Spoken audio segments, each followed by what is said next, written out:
The story of Gisèle Pelicot in this historic trial in France.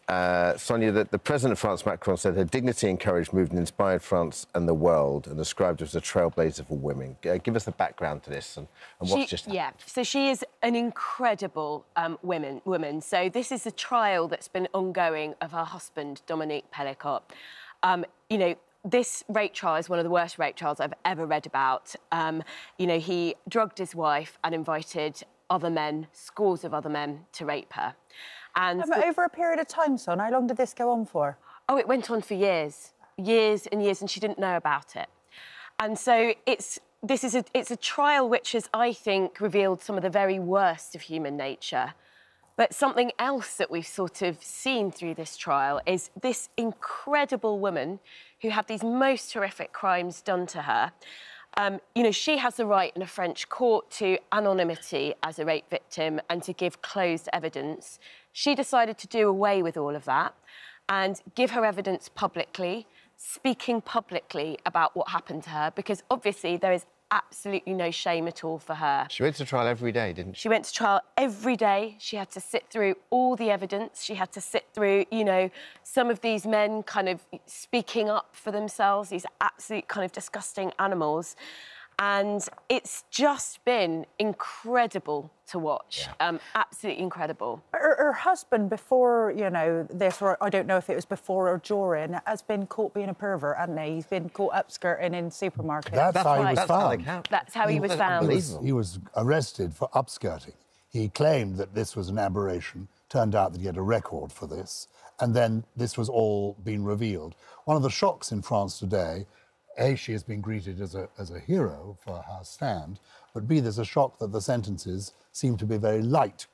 There's a 20-year maximum sentence for rape, which he has received, but some of the other, up to 50 men also found guilty, getting about 15 years. So there's a feeling across France that were these sentences adequate, and there may be some appeal in relation to that. Hold on, Joe, so if he hadn't been caught upskirting, he would never have been caught for this? Yes, exactly. This would not have come to light. Because this has been going over a period of years. Yeah. He was basically drugging her. I mean, the degree of perversion and depravity is beyond belief. And if you are a man, this is a deeply shaming thing to think there are so many other men who are involved. This is just a one-off.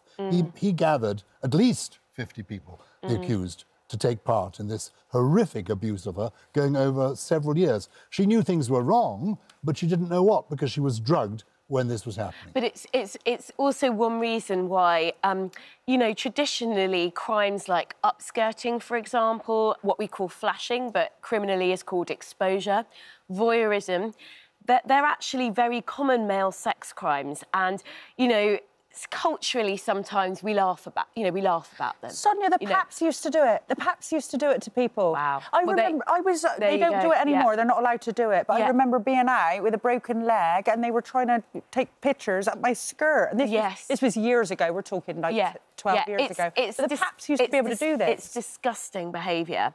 And we know it's a red flag.